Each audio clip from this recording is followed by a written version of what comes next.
Okay, so buckle up Oh, yeah. because we are time traveling way back Mm-hmm. to 1937 for this deep dive, Okay. our source material. Okay.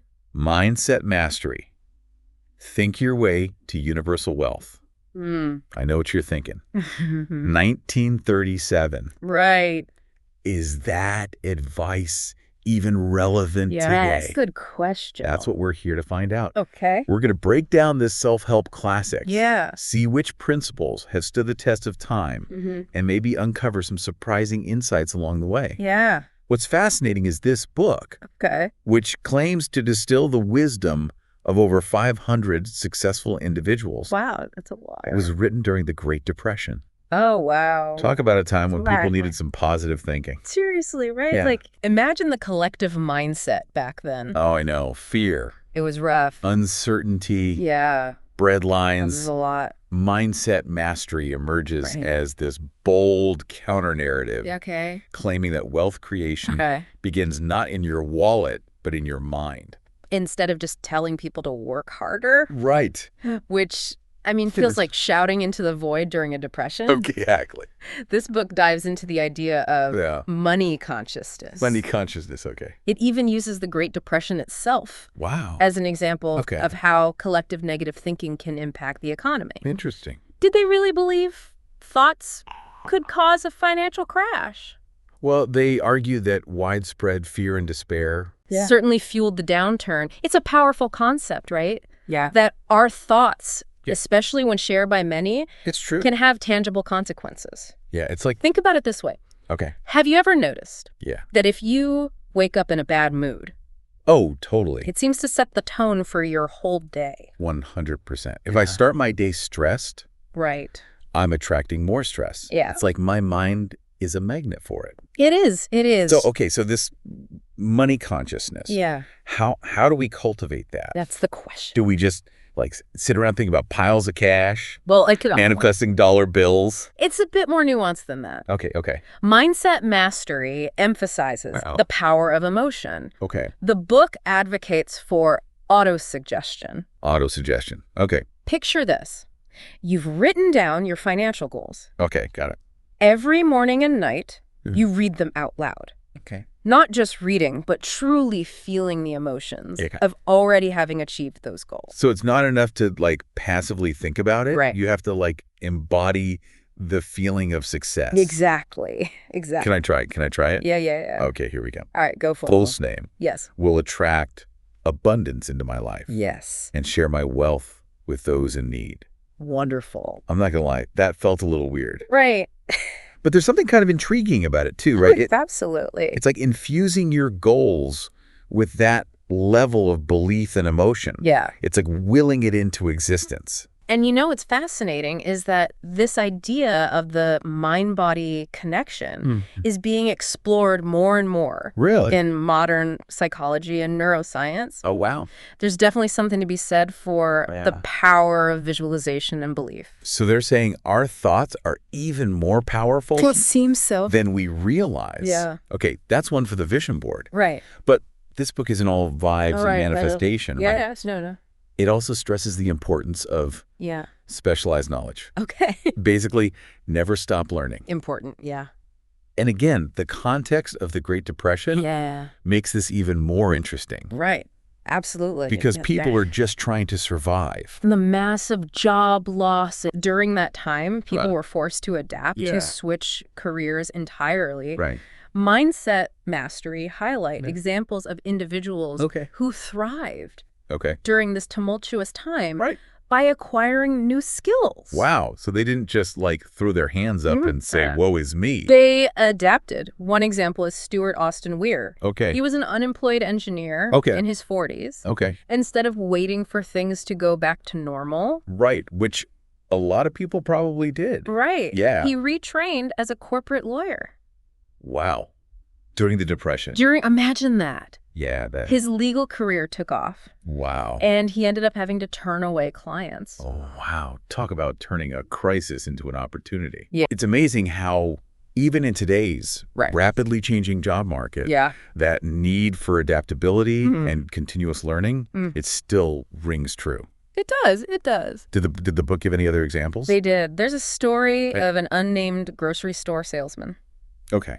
So, again, this is... Remember, this is the Depression, so bookkeeping skills were in high demand. Right. Everybody needs somebody to keep track of their money, especially when there's not a lot of it. This salesman decided to take his skills on the road, literally. Oh. He started a mobile accounting service. Like bookkeeping on wheels? For small businesses. That's incredible. And ended up increasing his income tenfold. Tenfold. Wow. Yeah. That really speaks to the book's idea. It does. Of viewing yourself as a merchant of your skills. Right. Your talent. Yeah. Being a form of capital to be invested. Right. Your skills are valuable. Okay, so we've got our mindset in check. Okay. We're constantly upskilling.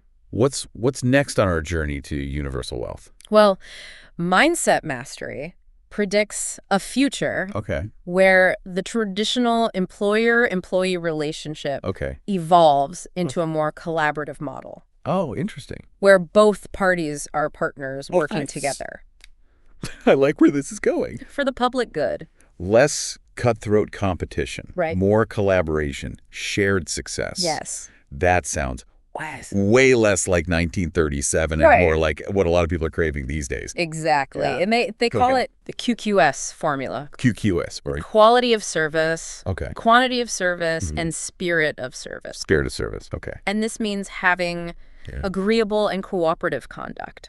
So it's really about shifting the mindset then from what can I get? What can I get? To how can I provide value? How can I provide value? Yes. That's very 21st century. Right. Even if it was articulated. Even though it was. Way back in 1937. Way back then. Yeah, because instead of trying to outshine everyone else, you're trying to understand what people need. What they need. And how your unique skills can fill that gap. Fill that need. And it makes building genuine relationships a lot easier too, right? Absolutely. Absolutely. Because you're coming from a place of service. And this collaborative approach extends to how mindset mastery encourages you to approach your resume. Oh, okay. And cover letter. Interesting. It's not about boasting about your accomplishments, but presenting yourself as a valuable asset. So you're not just looking for any job. Right. You're looking for the right fit. To a potential partner, right. Yeah, a place where your contributions are valued and you can thrive. Absolutely. It becomes less about, proving yourself. Right. And more about finding a team. Finding the right fit. Where your skills and values complement each other. That's right. Yeah. Mindset mastery suggests a subtle but important shift in perspective.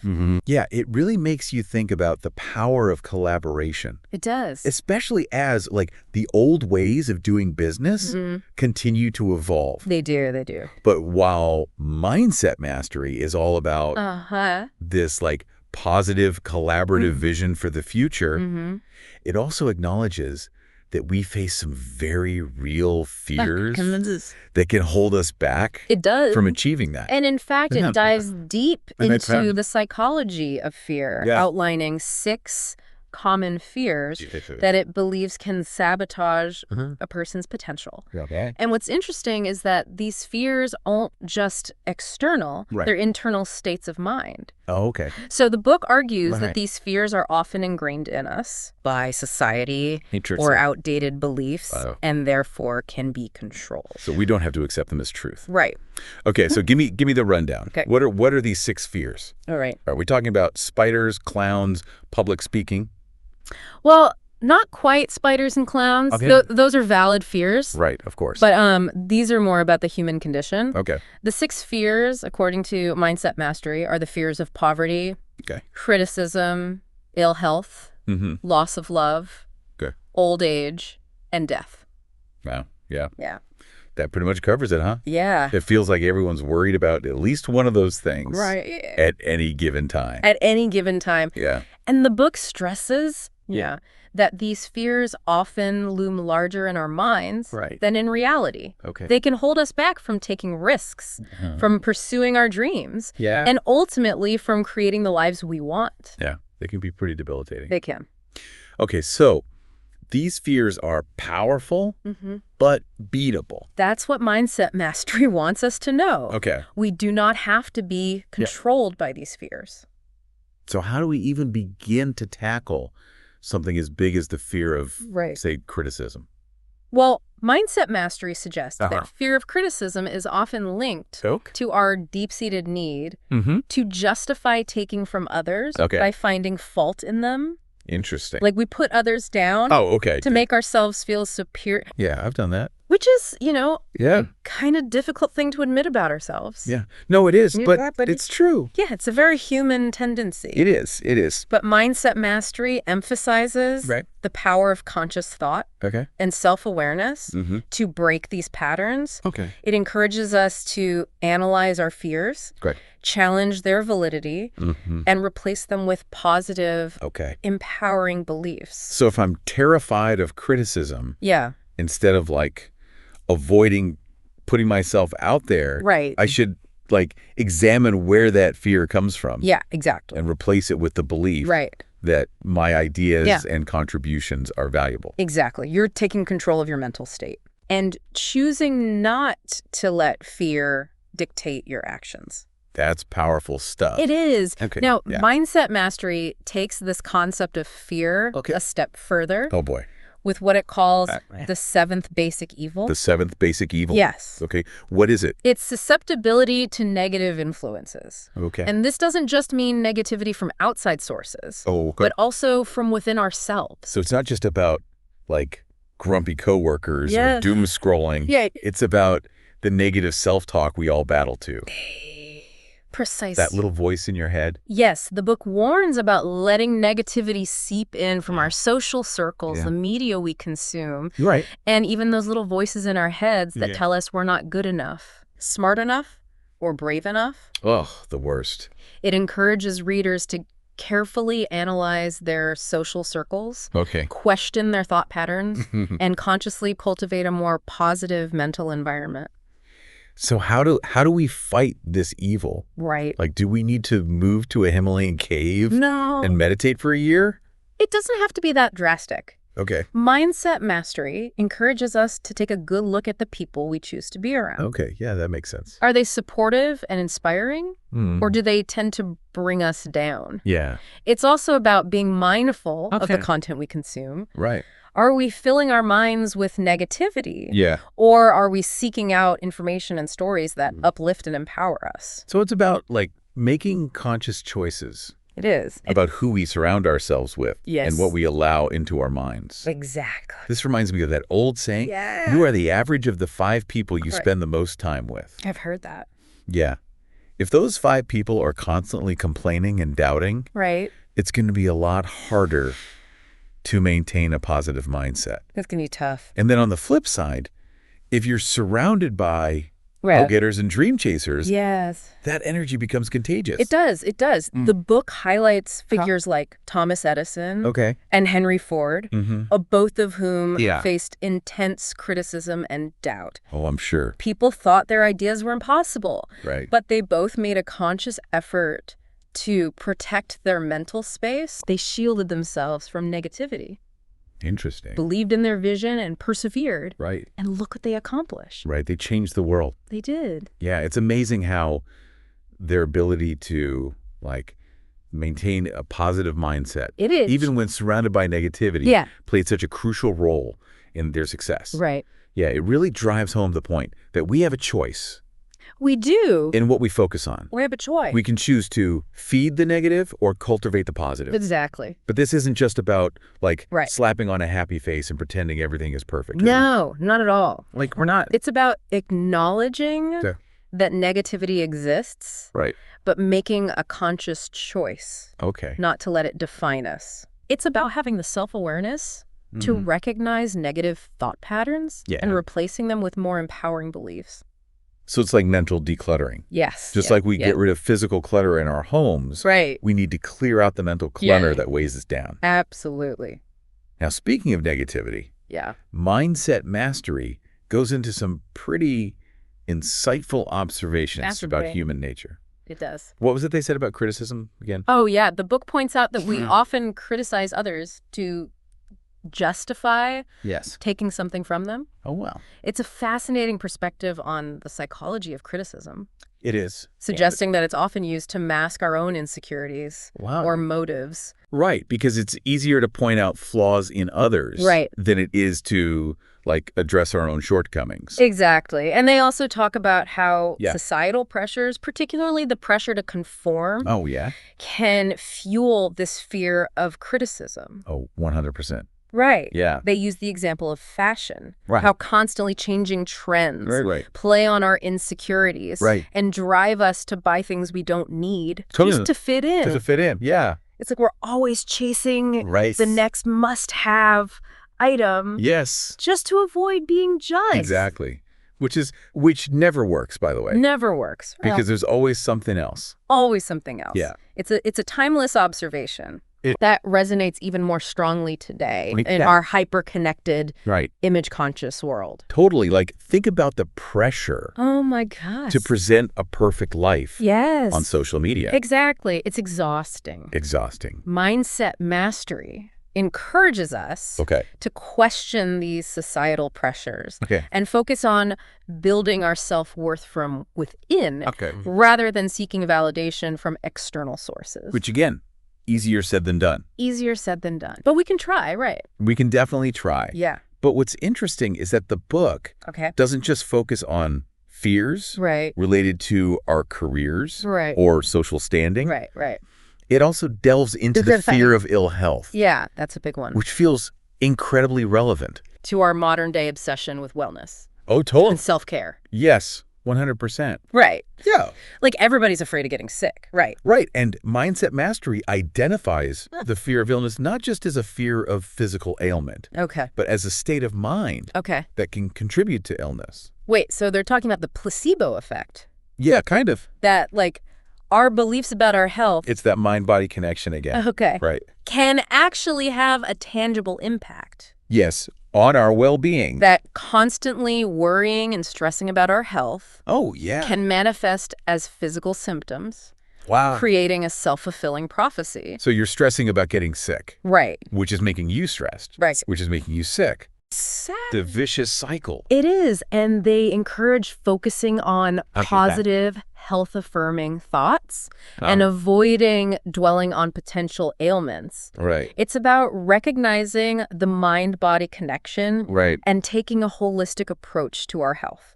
It makes sense. I know if I'm stressed, I'm more likely to get sick. Right. And then the reverse is true. Like when I'm taking care of myself, eating well, exercising, managing my stress levels, I feel invincible. Exactly. It's all connected. Yeah, it's all connected. So we need to address our fear of illness. What about getting older? That's next on the list. And actually, mindset mastery offers a surprisingly positive take on aging. Good. Instead of viewing it as a period of decline, they frame it as a time of wisdom, self-control, and deeper understanding. So instead of like dreading those birthday candles, we should be celebrating the wisdom and experience that come with each passing year. Yes. I like that. It's about challenging those limiting beliefs that associate aging with irrelevance or decline and embracing the unique perspective and contributions that older adults bring to the table. Yes. Our value doesn't diminish with age. It doesn't. Right. Our stories and our experiences have value. They do. They do. Okay. So we've covered poverty, criticism, ill health, and even aging. We've covered a lot. What's left? What's left? Oh, no. What could it be? Don't tell me. The big one, right? The big one. The fear of death. I knew we couldn't avoid it forever. It's a big one. And to its credit, mindset mastery doesn't shy away from this often taboo topic. That's a tough one. It acknowledges that the fear of death is a natural human response, but also questions how certain religious narratives might actually amplify this fear. So instead of like finding comfort. Because in those narratives, they're saying like they might be contributing to the problem. Yeah. That's a bold statement for 1937. It is, right. Yeah. And mindset mastery argues that because we have limited concrete knowledge about death, it's become fertile ground for manipulation and fear-mongering. So they advocate for a more rational approach.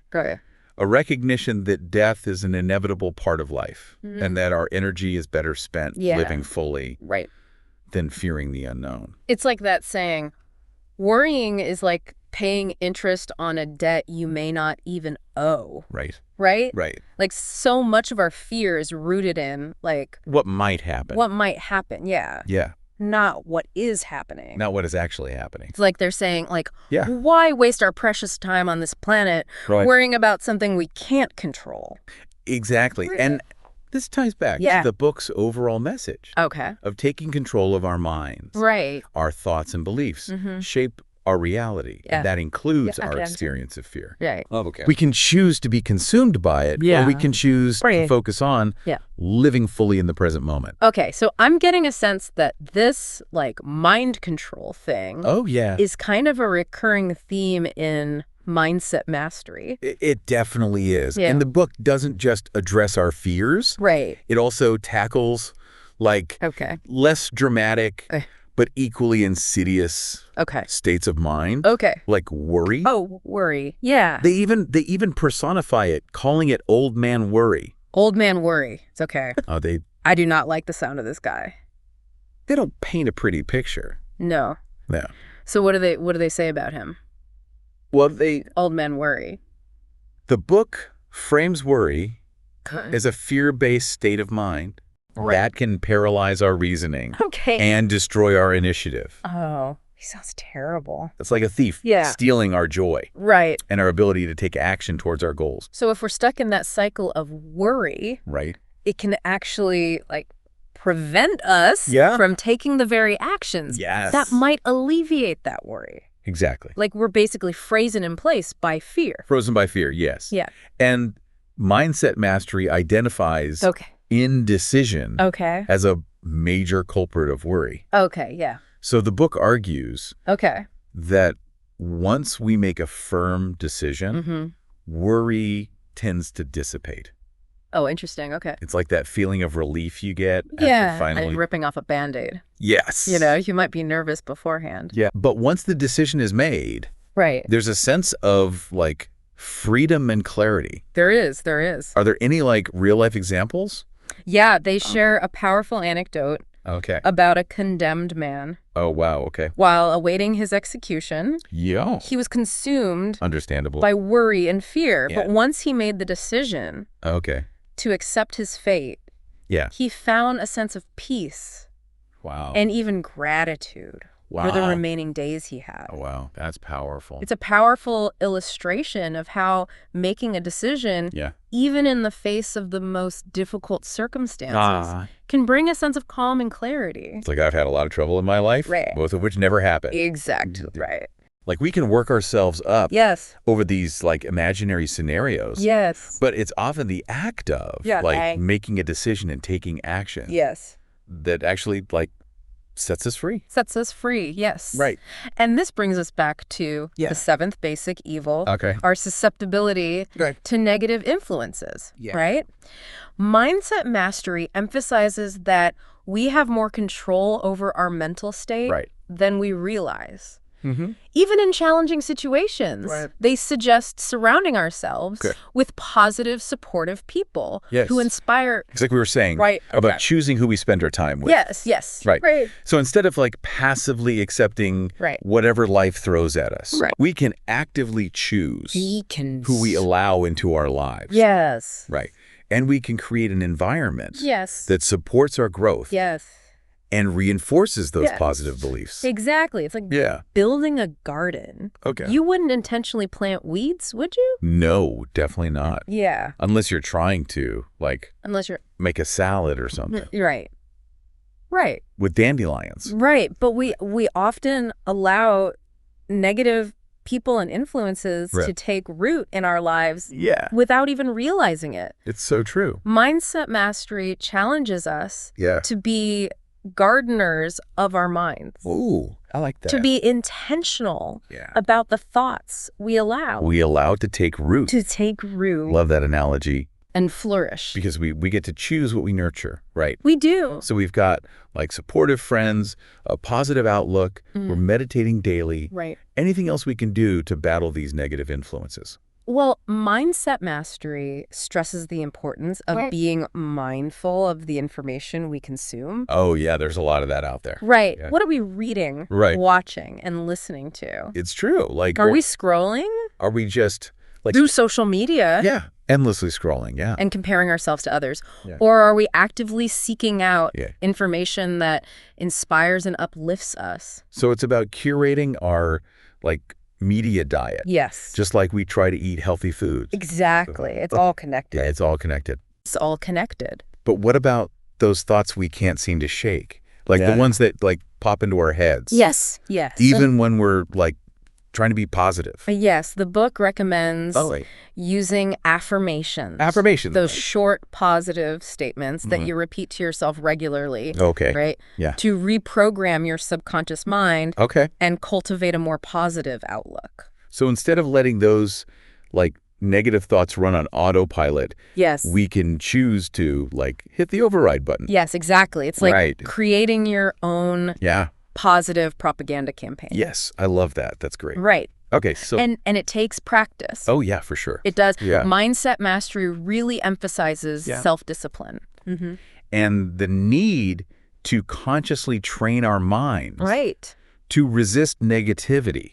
Okay. It's about taking responsibility for our mental state. Right. Recognizing that we have the power to choose our thoughts. We have the power. And shape our reality. To choose. Yeah.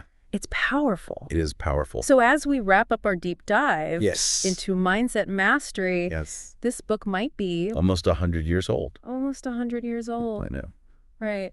But it sounds like it's still got some pretty relevant advice. I think the core message is surprisingly timely. Yeah. It's about recognizing that our thoughts and beliefs have a powerful impact on our success. It's not just about the money. Not just financially. Right. But in all areas of life. It's about our well-being. It's about our well-being. Our relationships. It's about cultivating a mindset of abundance, self-belief, and resilience in the face of challenges. It's about showing up for ourselves every single day. And it's about taking control of our minds and using the power of thought to create the reality we desire. Mindset mastery makes a bold statement about wealth. Yeah. Okay. It says that the difference between those who accumulate it and those who don't comes down to one thing: control over their own minds. Ooh, that's good. So as you go about your day, consider this. What one thought or belief, if you could fully embrace it, would have the biggest positive impact on your own path to wealth creation? That's a powerful question. It is a powerful question. And perhaps the answer to that question holds the key to unlocking your own financial freedom. The power is within. It is. It is.